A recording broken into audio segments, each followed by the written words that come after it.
The martyr's grave is the keystone of the Imperium. The Imperium of Man, also called simply the Imperium, is a galaxy-spanning interstellar human empire, the ultimate authority for the majority of the human species in the Milky Way galaxy in the 41st millennium AD. It is ruled by the living God who is known as the Emperor of Mankind.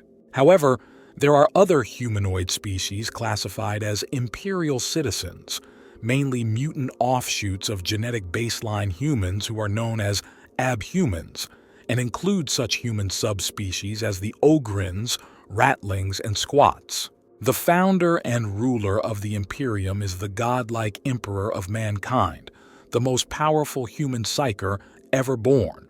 The Emperor founded the Imperium over 10,000 Terran years ago in the late 30th millennium during the Unification Wars on Old Earth, following the apocalyptic period in human history known as the Age of Strife. The Emperor continues, at least nominally, to rule the Imperium as both its political master and its primary religious figure. However, his badly damaged body was interred within the cybernetic life support mechanisms of the arcane device known as the Golden Throne following his mortal wounding during the ancient interstellar civil war of the Horus Heresy.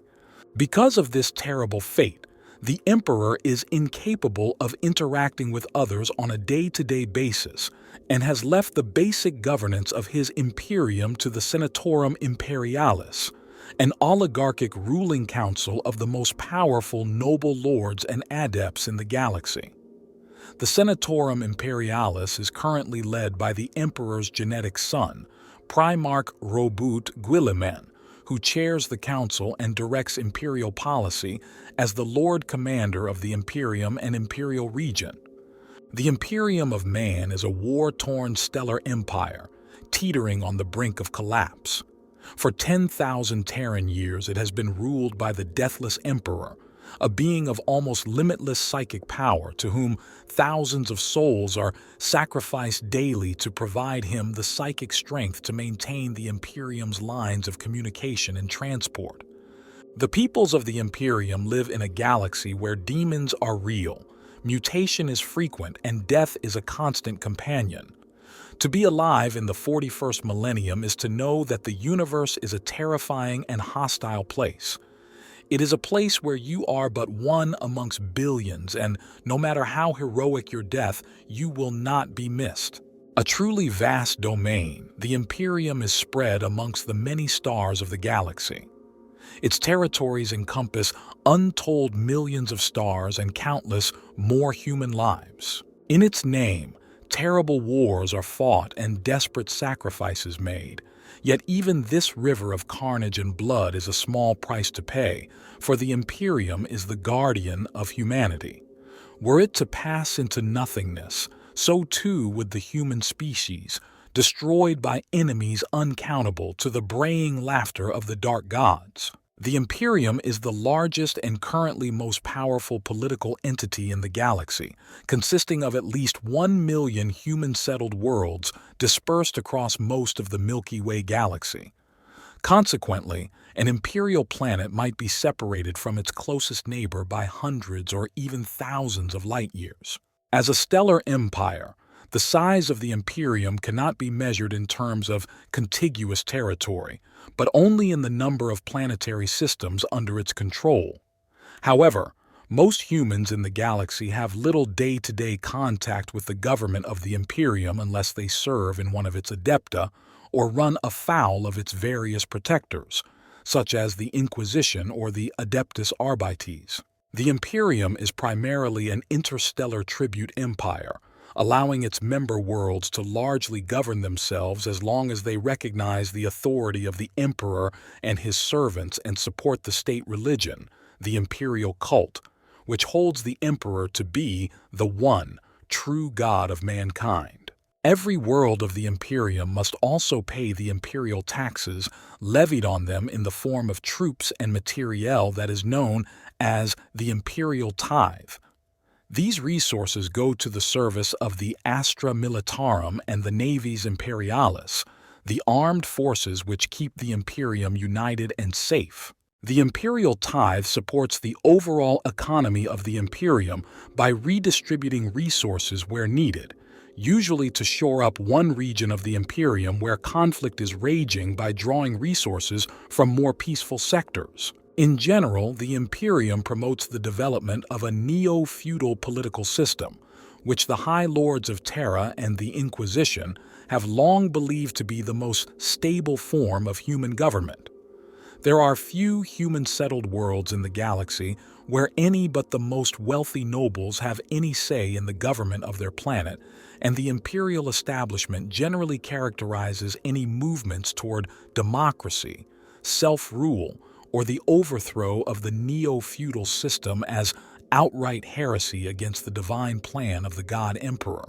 This intense need for political stability and the growing military demands upon the imperial system presented by the myriad and growing threats of the 41st millennium have created a repressive and stagnant galactic government.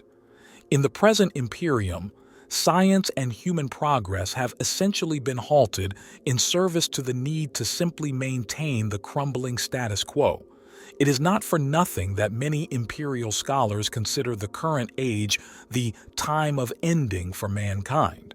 Several alien species and dark mystical forces, Chaos, the Tyranids, the craft world Aldari, the Drukhari, the Orcs, the Tau, and the undying Necrons, now challenge the supremacy of the Imperium and humanity's predominant place in the galaxy.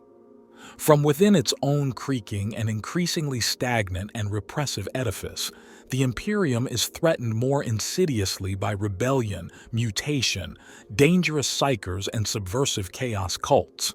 However, despite its myriad problems, without the admittedly authoritarian and often harsh protection of the Imperium, mankind as a whole would have fallen prey to the countless perils that threaten it.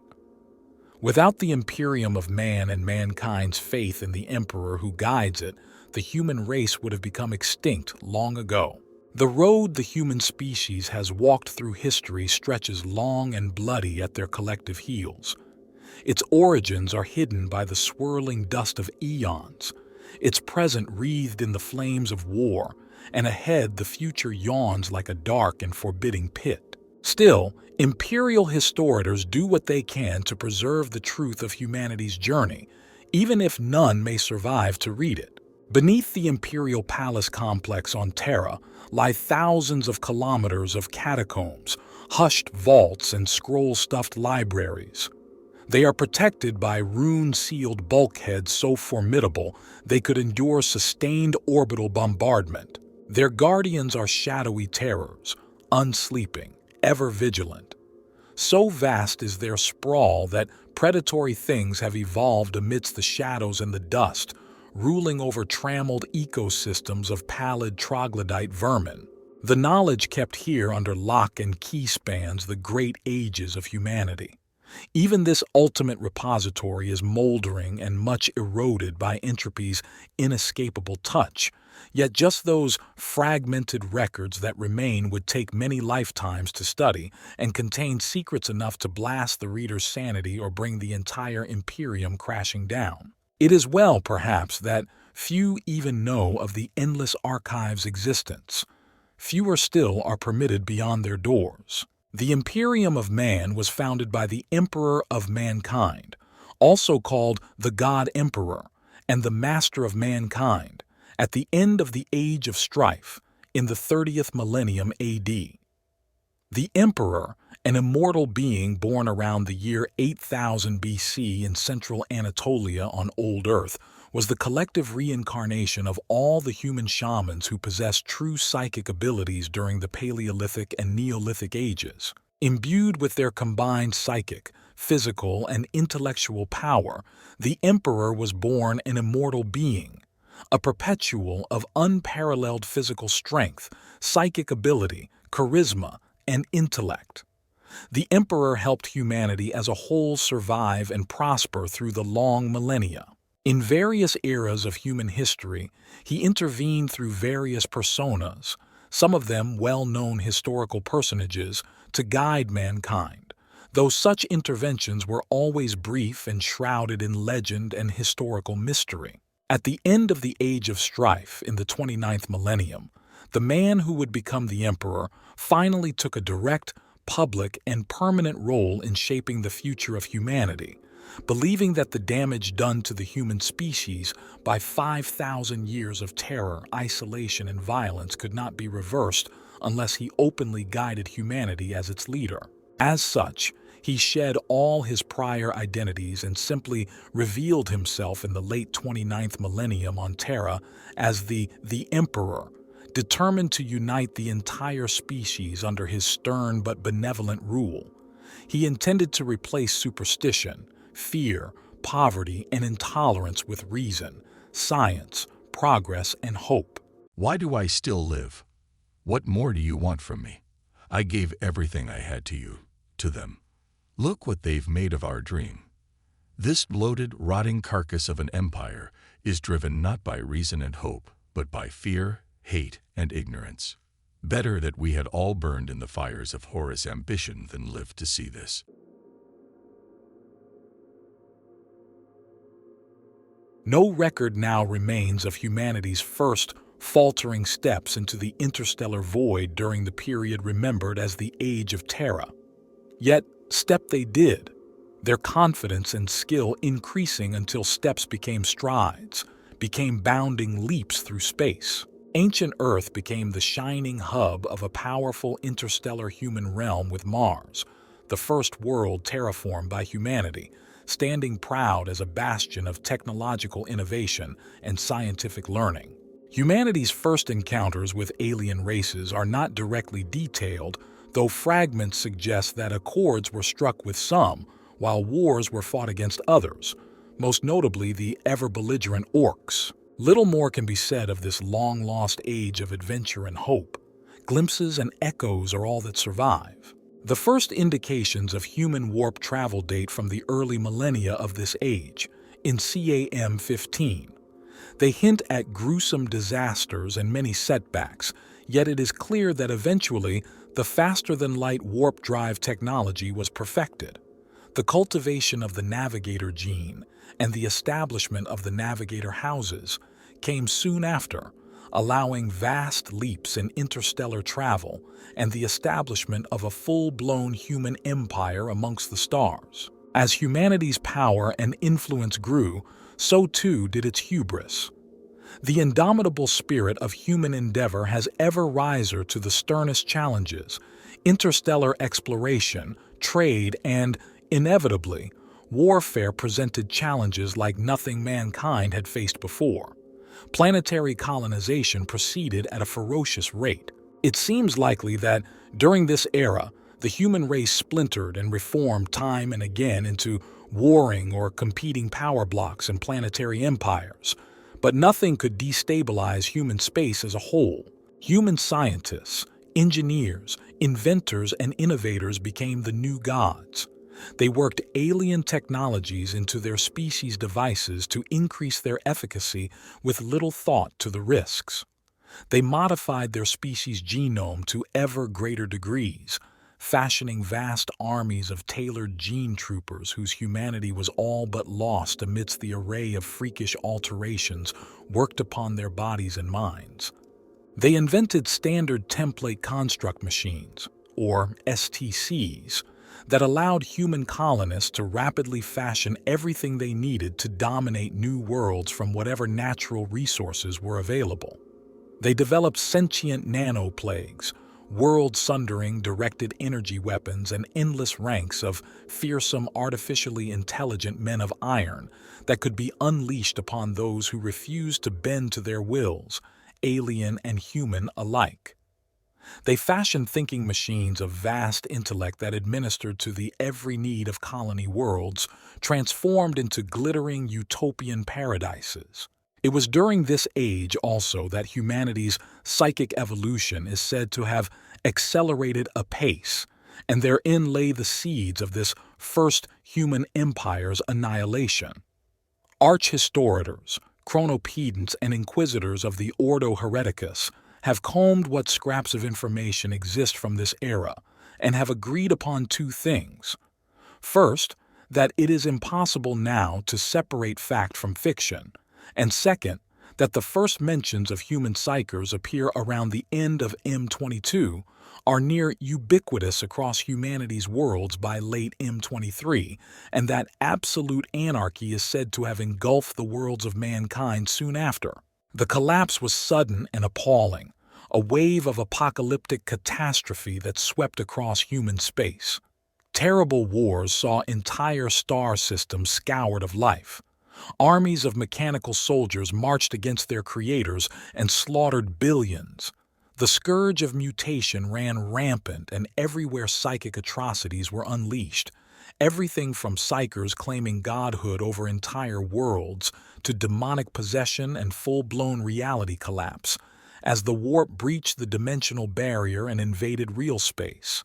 Then came the most ferocious warp storms that had been seen in all of mankind's history, cutting off all interstellar travel, trade, and communication. Collapse followed swiftly. The Age of Strife, also sometimes remembered as Old Night, was a 5,000-year-long period of anarchy, war, and destructive technological regression from the 25th to the 30th millennia that brought mankind to the brink of extinction, and reversed the highly advanced scientific and technological discoveries made by the interstellar human civilization of the Age of Technology that had preceded it. The Age of Strife was caused by the negative psychic and physical effects of the vicious warp storms that ravaged large portions of the galaxy beginning in the 23rd or 25th millennium, depending on the source, which were the ripples in real space of the psychic gestation of the new chaos god Slaanesh in the Immaterium. If the previous age had been one of prosperity and enlightenment, the Age of Strife was its dark mirror. It is hard for historians of the 41st millennium to separate fact from insane ramblings or prophecies of doom, but it appears that terrible wars tagged across the length and breadth of humanity's galactic domain. Many worlds were consumed entirely, while even those whose populations endured were cut off from one another by the warp storms ravaging real space. During this era of isolation and hardship, many human colonies underwent drastic and widespread mutation. Some were destroyed by it, for those mutations were the result of warp energies saturating their flesh and engulfing their worlds. Others underwent more natural processes of adaptation and evolution, transforming into abumens such as ogrins, ratlings, stilt-limbs, or beastmen. Many wondrous advancements were lost or fell into disrepair, most of the STC technologies amongst them. During the Age of Strife, Slaanesh was forming within the warp as a result of the growing hedonism and utter excess of the ancient Eldari Empire in the millennia before its fall. One result of the warp storms produced by this long gestation was the impossibility of faster-than-light travel or astro-telepathic interstellar communication through the ravaged currents of the warp, which led to the subsequent isolation of human colony worlds and star systems separated by multi-light-year distances. Human civilization in the colonized portions of the galaxy fragmented, and where it survived, it took on wildly different forms. On old Earth, the planetary economy collapsed with the loss of interstellar trade and communication with the rest of humanity, even as the social order broke down. Subjected to Terran millennia of isolation, hardship, invasion, and horror, countless worlds plunged into post-apocalyptic barbarism. Amongst them was old Earth itself. Wars, rebellion, and the diseases that inevitably followed in their wake were rampant. Vast swaths of the advanced scientific and technical knowledge accumulated in the previous millennia was lost or forgotten, and a slow descent into pre-industrial barbarism seemed inevitable for Earth and many of its colonies. On the human homeworld, brutal warlords emerged from amidst the strife and disorder who carved out new kingdoms to serve as their fiefdoms. The emergence of these often brutal neo-feudal kingdoms, the new nation-states of the people later termed techno-barbarians by imperial historians, imposed an uneasy peace on the Earth that was frequently interrupted by feudal conflicts. The human species seemed on the brink of extinction by the end of the 29th millennium. And then, in humanity's darkest hour, came the man who would become known as the Emperor of Mankind. Legend tells how, at the end of the Age of Strife, the human homeworld writhed in the grip of terrible wars beyond count before the Emperor came. Techno-barbarians battled collectives of gene soldiers through the blazing ruins of once great arcologies. Cannibal savages unleashed unholy psychic powers upon legions of cyborg zealots. Grand warlords, demagogues, and psyker proto-deities rose and fell, each one threatening to finally take the planet and its people with them into damnation. Yet the man who would become known as the Emperor sensed that the warp storms that had marked the Age of Strife were starting to subside, and that this offered an opportunity for humanity to reunite in pursuit of a new golden age. The Emperor first emerged from his secret fortress beneath the Himalayan mountains in the late 29th millennium. He sought to unify all the techno-barbarian states of ancient Terra under his rule through either diplomacy or the waging of the brutal military campaigns later called the Unification Wars against the techno-barbarians tribes that ruled vast swaths of the Earth's blighted surface. These wars were waged with superhuman soldiers later known as the Thunder Warriors, who had been genetically engineered by the Emperor's genius from his early followers to be faster and stronger than baseline humans.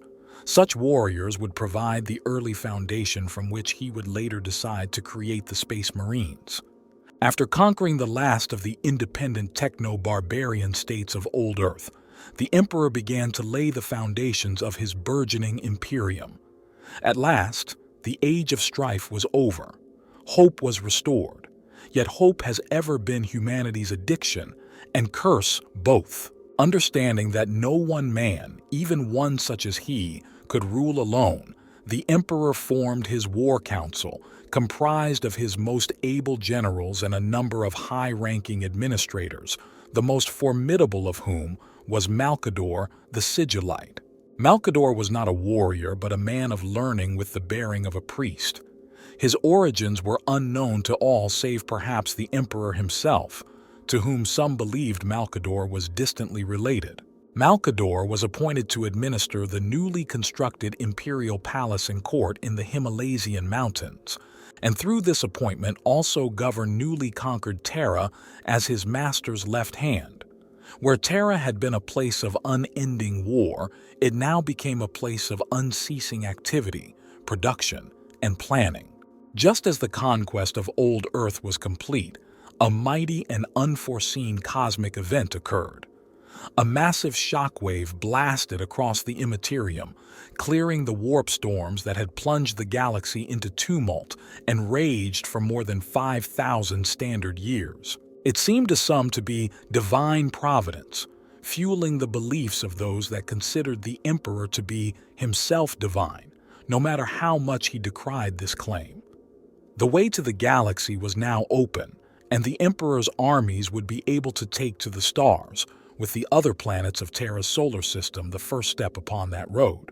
After conquering the last of the independent techno-barbarian states of the renamed world of Terra, the Emperor secured the allegiance of the techno-mystic cult Mechanicus of Mars, who controlled the most advanced remaining industrial fabrication and scientific research facilities in the human-settled galaxy. The Emperor promised in the Treaty of Mars to protect the tech priest's religion and respect the sovereignty of the Mechanicum and the autonomy of their forge worlds across the galaxy, affording them a level of independence unequaled within the Imperium.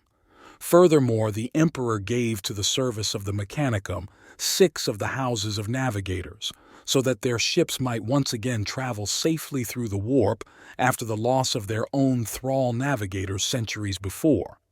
The powerful Fabricator General of Mars was given a seat on the War Council of the Great Crusade. With access to the giant Manufactoria of Mars, This enabled the Emperor to vastly increase the power of his legions with improved war gear and supply. In addition, the tech priests of Mars lent their arts to the construction of the massive, warp-capable battleships that could transport the Emperor's legions across the galaxy, and provided the mighty city-crushing war machines known as the Titans to the ever-expanding Imperial military. The Treaty of Mars married the Terran military might of the Emperor with the industrial strength of Mars and the Mechanicum. Now possessed of the needed manpower and materiel to make his dream a reality, the Emperor mobilized the resources of Terra and Mars to launch a vast new military campaign intended to reunite the whole of mankind, dispersed across the galaxy, under his rule. This campaign, the Great Crusade, marked the founding era of the period that would later be known as the Age of the Imperium. A vast fleet of starships was built in orbit of Mars, with which the Emperor's army set out to reconquer the galaxy for mankind. But even before he had begun his campaign to reunite old Earth, the Emperor had used his highly advanced knowledge of genetic engineering and the psychic arts to create the Primarchs, 20 superhuman military commanders possessed of preternatural physical, mental, and social attributes who had been created through the fusion of variations of his own genetic material with the power of the warp. The Emperor had known that the greatest foe of his plans to reunite humanity and bring order to the galaxy would be the ruinous powers of chaos and their demonic servants. He had sought to protect his gestating Primarchs from the dark gods, while they grew in their gestation capsules in the Emperor's secret laboratories deep beneath the Himalayan mountains. But the Chaos Gods saw through all his wards and protections. They opened a warp portal in the Emperor's own laboratory and stole the infant Primarchs away from Terra, scattering them across the galaxy and tainting many of them with the power of chaos. Undeterred by this tragedy, the Emperor utilized what remained of the Primarch's genetic material. He had first crafted the Thunder Warriors to unite old Earth. He then proceeded in the last days of the Unification Wars to transform ordinary Terran men into a new corps of transhuman warriors who would lead mankind back out into the stellar void. These men were the Emperor's Space Marines, the Legiones Astartes, superhuman warriors who knew no fear. Thanks to influxes of technology and resources from around the Sol system, the Space Marine legions were soon growing in numbers and capability at an exponential rate. The Space Marine legions were to be the spearhead of the Emperor's attempt to reunite mankind, the Great Crusade's killing edge against which the strength of a foe would be broken, and which would topple empires, human or alien, by ripping out their hearts. With Mars now part of the Imperium, the Great Crusade began in earnest, and the rest of the Sol system was the first region of space to be conquered by the Emperor and his newly rearmed and re-equipped Space Marine legions. The Legiones Astartes secured the scientific research installations and space docks of Luna, which had once been controlled by the Selenar gene rights. Broken and humbled, the enslaved gene rights of Luna would help forge the next generation of Space Marines who would carry out mankind's conquest of the stars. Alien invaders were flushed from the moons of Saturn and Jupiter, and their wretched enslaved human inhabitants repatriated to Earth. The once human creatures of the Neptunian deeps were exterminated without mercy, and the baleful false world of Sedna at Sol's edge-light was boiled away to vapor under the guns of the new forged Imperial Warfleet. The next step was beyond. The Great Crusade was a mammoth operation on an inconceivable scale and complexity that involved billions of troops and tens of thousands of void ships. And it is perhaps true that only a mind such as the Emperor's could have had a hope of successfully comprehending and executing it. In order to manifest this conquest, the Imperium's forces were divided up into an expanding and frequently reconfigured series of Imperial expeditionary fleets, semi-autonomous battle groups assigned to voyage the stars and make war in the Emperor's name. They were composed in chief of a bewildering array of void ships great and small. The paths of these fleets were dictated both in general by the Emperor and his war council, but also by the will of their commanders who were entrusted to seek out the enslaved and destroy the alien under their own sway. During the 200 standard years that the Great Crusade spread the Imperium across the galaxy, the Emperor slowly made contact once more with all of his scattered gene sons, the Primarchs, and to each he gave command of the Space Marine Legion that had been created from that Primarch's genome. Horus was the first of the Primarchs to be rediscovered, on the barren mining world of Chthoniya, only a few light years from Terra itself. Horus campaigned with the Emperor for 30 Terran years before the next of the Primarchs was recovered, and during that time the two developed a special bond, the deep affection between a father and his favored son. The Astartes legions, combined with the might of the Imperial army, which was later separated into the Astra Militarum and the Imperial Navy after the Horus Heresy, reunited thousands upon thousands of human-settled worlds into one interstellar civilization, in the name and under the rule of the Emperor and the Imperium of Man. But the Great Crusade was ended abruptly by the corruption and treachery of the Imperial War Master Horus, who was both the Primarch of the Sons of Horus Legion and the overall military commander of the Great Crusade in its last days. This was an honor that had been granted to him by the Emperor, who had sought to leave the campaign so that he might return to Terra and oversee a highly secret project intended to open up the Eldari webway to human use. But Horus and many of the other Primarchs deeply resented the Emperor's absence from the Great Crusade and were even more disturbed by his attempts to replace the direct rule of the Imperium by the Emperor and his Primarchs with a bureaucracy of normal humans. Having established the Council of Terra, the new governing body of the Imperium to carry out the day-to-day work of ruling tens of thousands of worlds and trillions of human beings, the Emperor took refuge in his vast laboratories and workshops beneath the Imperial Palace. He began work in earnest on his new project to secretly extend the webway to Terra, an enterprise that the Emperor hoped would be his greatest gift to humanity. While the Emperor was locked away in his subterranean factories, trouble was brewing. The formation of the Council of Terra proved to be a contentious decision with the distant Primarchs, who were appalled when news of the formation of the Council finally reached them on the frontiers of the Great Crusade. Some of the Primarchs took great exception to being ruled by those mortals that they deemed less worthy and capable of such an honor than themselves. The less stable Primarchs felt that this was a betrayal of all they had fought and won in the Emperor's name, and that their victories now counted for nothing. They, and many of their Astartes, felt that it was they who had suffered and sacrificed the most to build the Imperium, and thus it was they who should have the greatest say in how it was ruled, not a council composed of effete Terran nobles and faceless mortal bureaucrats. This was one of many growing resentments that allowed the ruinous powers to infect and corrupt several of the Primarchs. Riven by jealousy and ambition, Horus proved to be easy prey for the temptations of the Chaos Gods and the machinations of his own brother Lorgar, the Primarch of the Word-Bearers Legion, who had come into the secret service of Chaos during the course of the Great Crusade.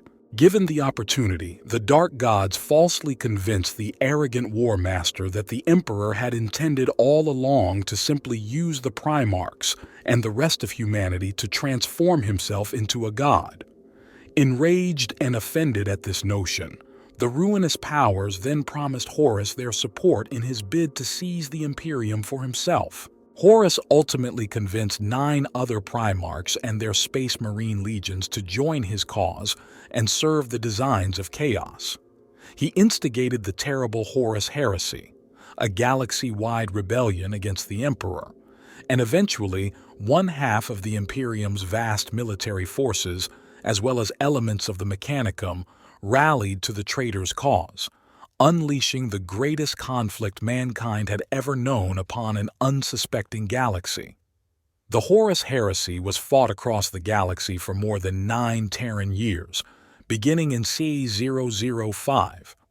M31 with the terrible Istvan III atrocity, where Horus cleansed 4 of the traitor legions under his command of their remaining loyalist elements, and the drop site massacre of Istvan V, where Horus and his traitor legions nearly decimated 3 entire loyalist space marine legions through the most base of treacheries. Horus sought to achieve a swift and decisive victory over the Emperor after pledging his soul to the service of the ruinous powers of the Warp, leading his traitor forces directly to Terra 7 standard years after the battles in the Istvan system, slaughtering tens of billions of people and destroying much of what the Emperor had built over the last 2 centuries. In a final decisive battle between the Emperor and Horus at the end of the Great Siege of Terra in 014, M31, the War Master, was slain, leading to the end of the rebellion when the forces of chaos naturally began to turn on one another without Horus's ambition, titanic charisma, and influence to keep them united in pursuit of a single goal. Over the next several years, the traitor legions and their chaos allies slowly withdrew from human space, eventually fleeing Imperial pursuit into the Great Warp Rift in the Segmentum Obscurus known as the Eye of Terror. However, the Master of Mankind was himself mortally wounded during the battle, which took place on Horus's chaos-twisted battle barge, the Vengeful Spirit, in orbit above Terra.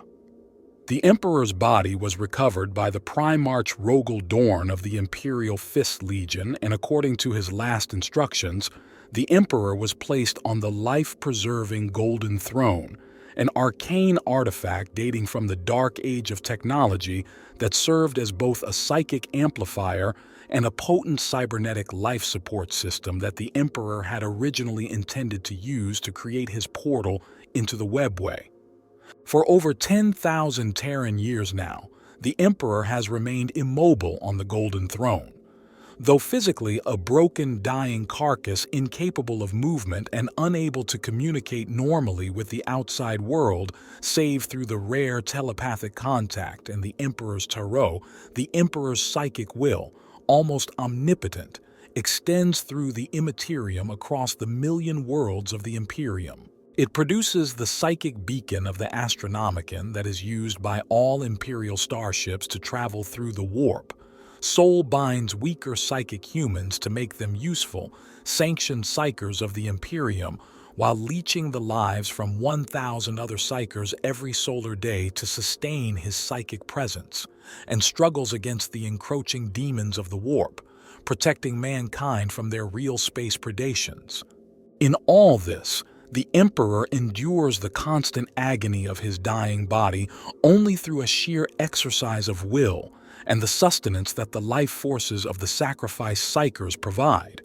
Yet the masses of humanity worship the Emperor as both a god and their only savior. It is an article of faith in the Imperial cult that against all the threats faced by the human species, only the Emperor protects. In the wake of the Horus Heresy, the Imperium was a dismal, shattered thing. As the beauty and grandeur of the Imperial Palace had been burned black in the flames of betrayal, so great swaths of the Emperor's star-spanning realm had suffered a similar fate. The Master of Mankind was a broken husk, and his dream of unity erased forever. Yet for all this, the Imperium retained might enough to exact a bloody revenge upon its foes. There could be no forgiveness for the crimes of the traitor legions. Those who now ruled in the Emperor's name had neither the ability nor the desire to prevent a war of reciprocity. So began the time known in the histories of the Imperium as the Great Scouring. Before actually being confined for all time within the life support mechanisms of the Golden Throne, the Emperor had pronounced judgment on the traitors. He declared them excommunicate traitores, and determined that they were to be driven into the hellish region of the warp rift called the Eye of Terror, which would hold them for all eternity. All records and memory of the traitor legions were to be expunged from the Imperial archives. Worlds such as Istvan V, The Traitor Legion homeworlds and Davin would be scoured clean of all life because of their corruption by chaos. The Traitor Legions associated troops from the Dark Mechanicum, the Titan Legions or the regiments and starships of the Imperial Army that had turned to chaos, were to be destroyed or also driven into the Eye of Terror. It would be as if the Traitor Legions had never existed to sully the Imperium with their betrayal. This was a period of monumental violence, of confusion and darkness. Though the newly founded Imperium fought to root out corruption and expose wrongdoers to the cold light of imperial justice, the galaxy's sheer scope and dark, shadowed reaches worked against them. With new betrayals and cries for vengeance emerging daily, a great many bloody-handed deeds went unseen. The ravaged Space Marine legions were no exception to this, with many striving to cover up their own misdemeanors or exact their pound of flesh from those who had wronged them. The Dark Angels, the Space Wolves, Iron Hands, and even the Ultramarines all followed their own agendas as the wars of the Great Scouring gathered pace. Fighting continued for years after the heresy had ended with Horus's death on the bridge of his great flagship before the traitor forces were wholly destroyed or exiled into the Eye of Terror. Many chaos-corrupted star systems were cleansed and placed under the watch of the newborn Inquisition. Horus's death had not ended the fighting, but it had renewed the resolve of the Loyalists to destroy the traitors. Many imperial worlds during the heresy had refused to commit their forces to either side, or seceded entirely from the Imperium to regain their independence. Such indecision was punished by Loyalist and traitor forces alike. These forces were often bled white, attacking the rebel strongholds of worlds that only wanted to be free of the Imperium entirely, whether it swore allegiance to the Emperor or to the Dark Gods. Changes swept both the Imperial military and the offices of government.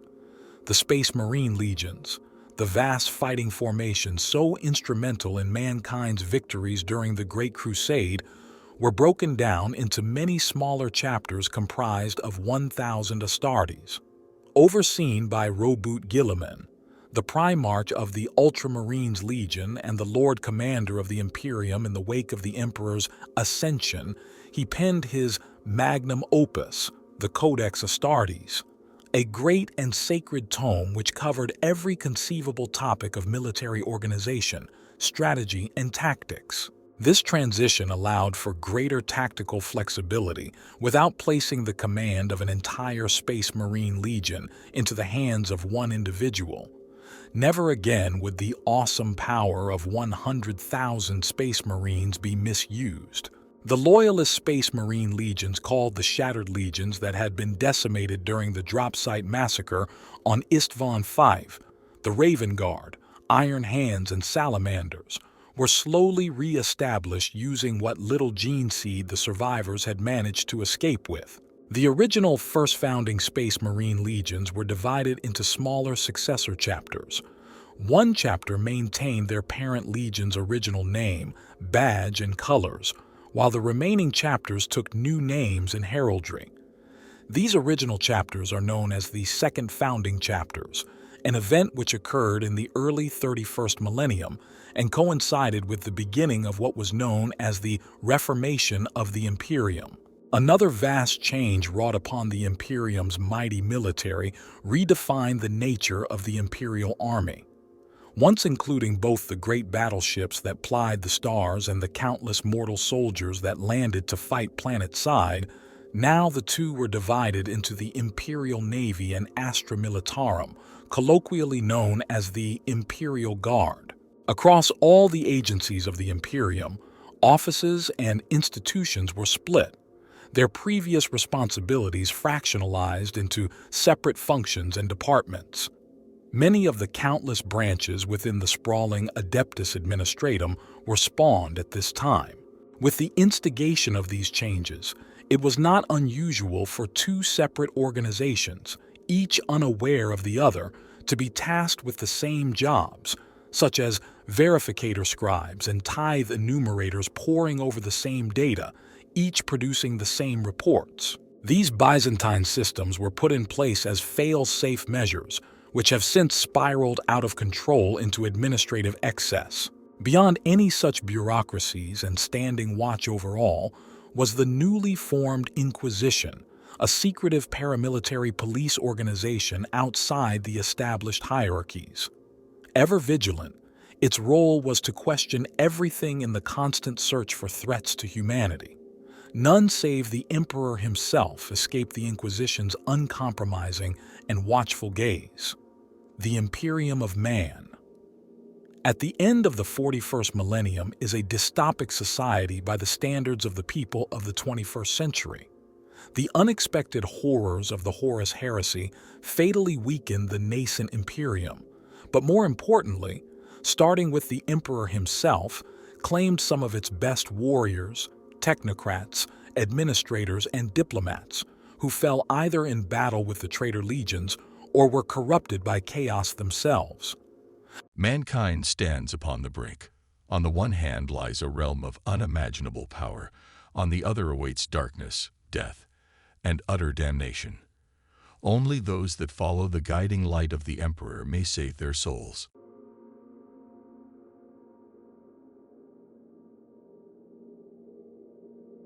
But perhaps the most significant consequence seems to have been that, like the Emperor, the Imperium itself entered a slowly decaying stasis, while chaos and the Imperium's myriad Xenos enemies are ascendant. It is known that the period immediately following the heresy was one of near anarchy, and that the continuity of the Imperium was not assured. Robert Guilliman, the Primarch of the Ultramarines, was one of those credited with taking decisive action that kept the Imperium together as its ruling Lord Commander, possibly with the help of other loyalist forces and of new imperial organizations such as the Inquisition and the Officio Assassinorum. The assassin temples had been secretly established during the Great Crusade by Malcador the Sigillite, and a Calidus assassin had successfully assassinated Conrad Kurz, the Primarch of the Night Lord's Traitor Legion. Ironically, while the Imperium survived its first time of testing, it also seems to be fulfilling predictions or prophecies made about its future by a variety of chaos enemies, traitors, and more neutral or potentially sympathetic observers like the craft world Aeldari. Supreme among such ironic twists is the deification of the Emperor and the attendant creation of the Ecclesiarchy, the galaxy-wide state church dedicated to the Imperial Creed that teaches that the Emperor is the God of mankind. The Emperor's express purpose and one of the pillars of the pre-heresy imperial doctrine known as the Imperial Truth that was spread by the imperial forces during the Great Crusade was the elimination of superstition and of belief in supernatural powers, gods, and religion, and the promotion of reason and science.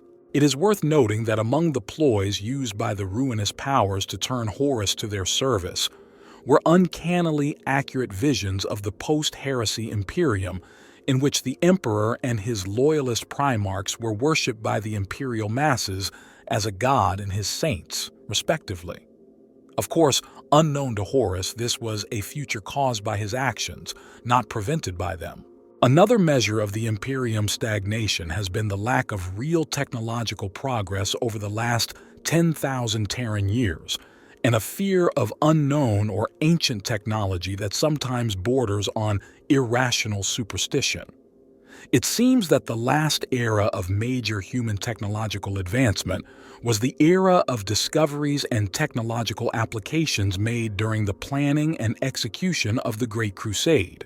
In short, the Imperium has become a repressive regime marked by extreme levels of superstition, political repression, religious intolerance, bureaucratization, economic stagnation, technological regression, and inequality.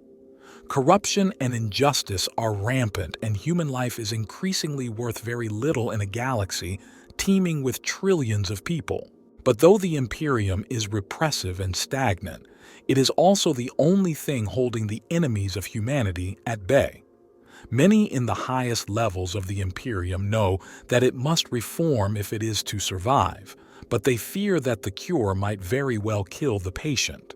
And in small pockets of the Imperium, There are men and women willing to shoulder the burden of making their small corner of the universe a better place for all by shouldering the responsibilities and the burdens of heroes. Things have only been made worse with the birth of the Great Rift or Cicatrix Maledictum in CA 999, M41, following the successful completion of Abaddon the Despoiler's 13th Black Crusade and the fall of the fortress world of Cadia. The Great Rift is a massive warp rift comprised of continuous and permanently raging warp storms that now stretches across the galaxy from the Eye of Terror in the galactic west to the Hadex anomaly in the east. No one fully understands the origins of the Great Rift, though there are many theories. The breach of the Cadian Gate during the Despoiler's recent 13th Black Crusade, the sorcery of the demon Primarch Magnus the Red during the Thousand Suns invasion of the Fenris system, catastrophe in the Webway, mass bloodshed and warfare between the Imperium and the Tal Empire in the Damocles Gulf, all may have caused or contributed to it. Its emergence was a literal galaxy-shattering event, which threw the Imperium of Man into chaos and ushered in new wars across nearly every world in the Emperor's domain. So powerful and far-reaching was this warp rift that the very laws of physics fray at its edges as the inconsistencies of temporal fluctuations, once largely localized to larger warp storms such as the Eye of Terror, spread across the galaxy.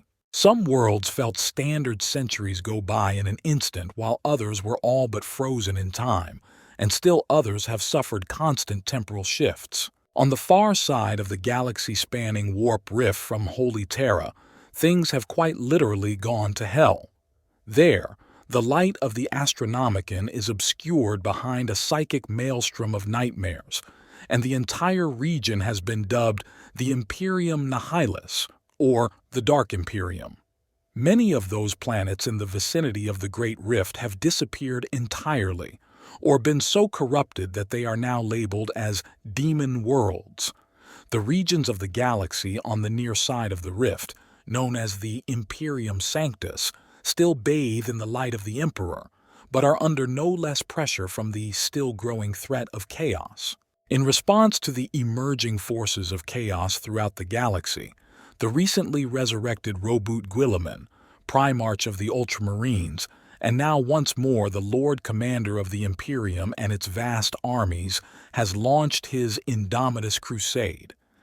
It is this campaign with its Imperium-altering course that has given its name to this new period of Imperial history, the Era Indomitus.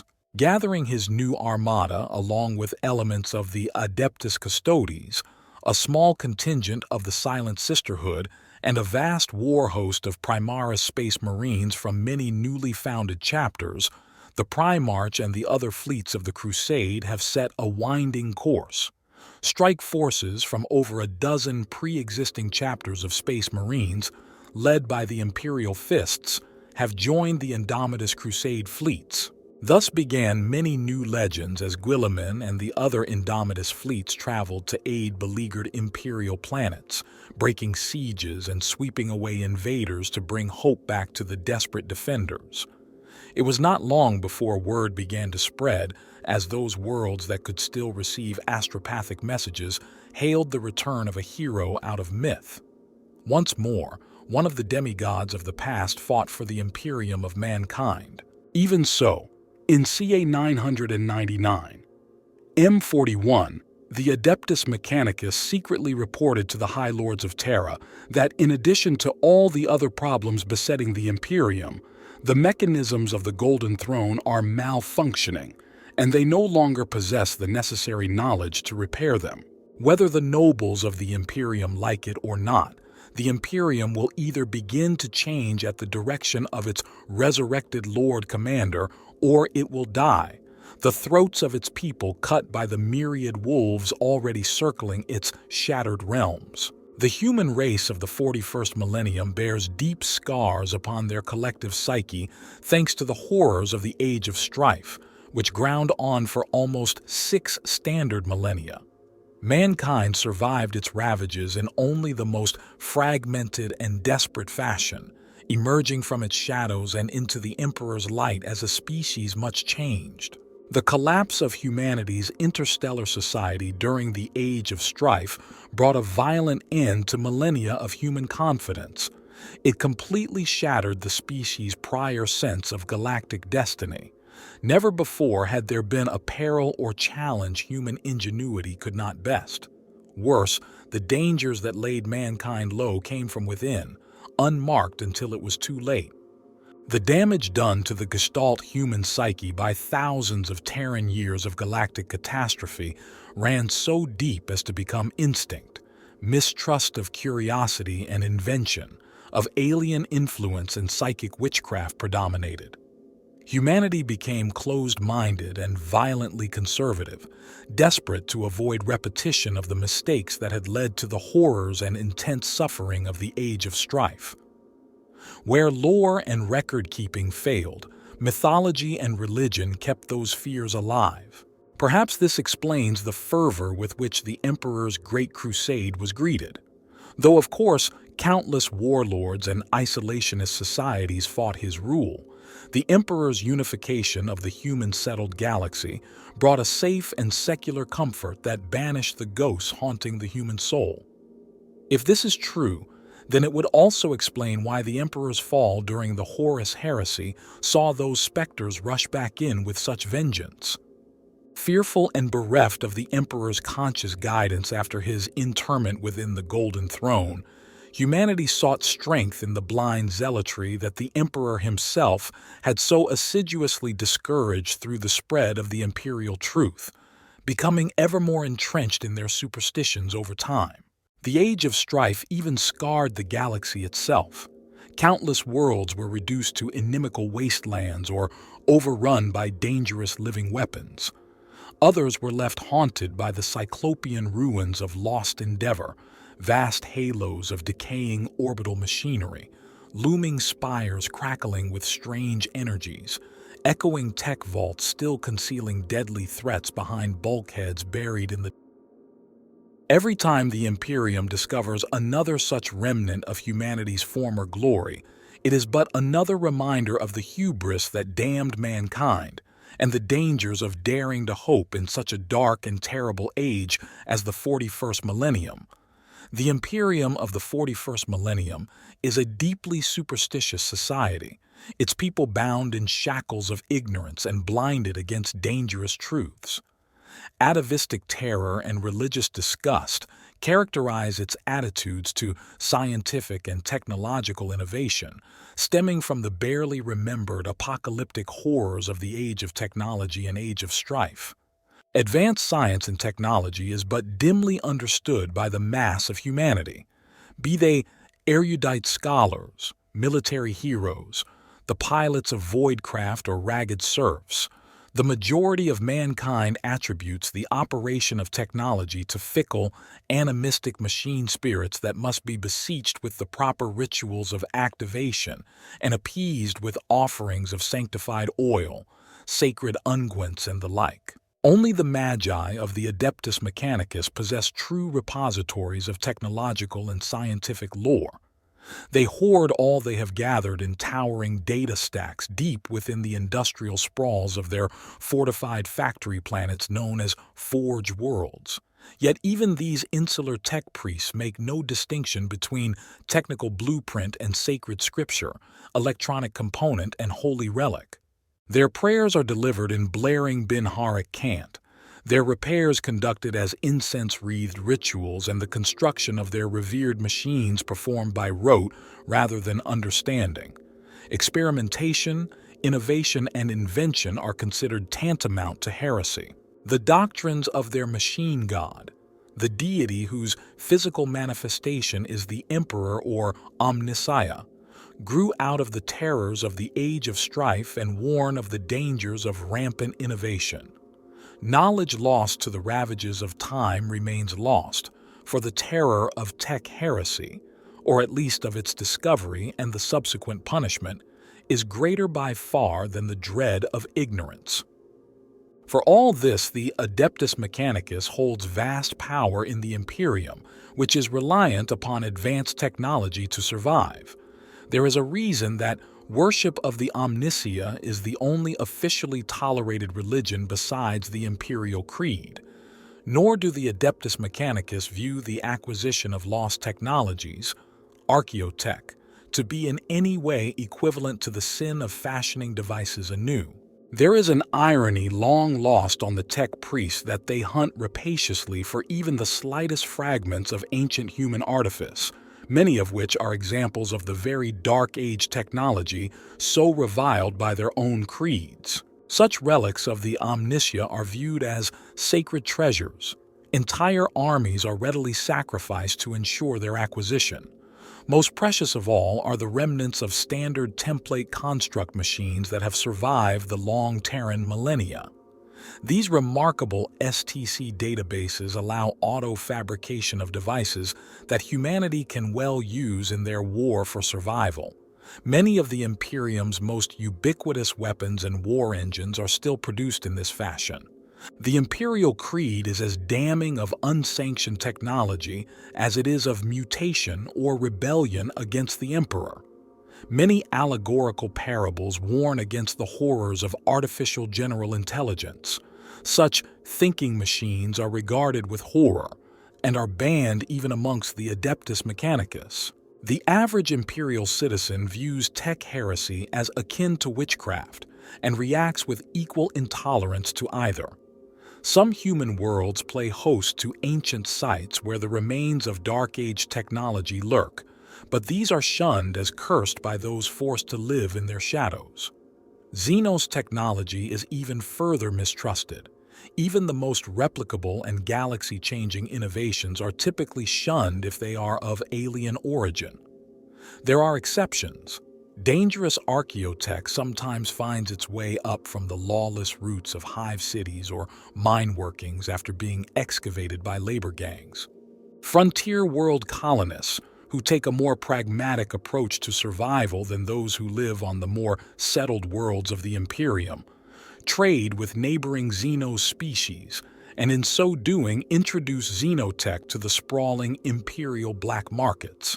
Such dangerous prizes are sought out by various ordos of the Inquisition, of course, as are their suppliers, for the damage that these deviant devices can cause in the wrong hands does not bear imagining.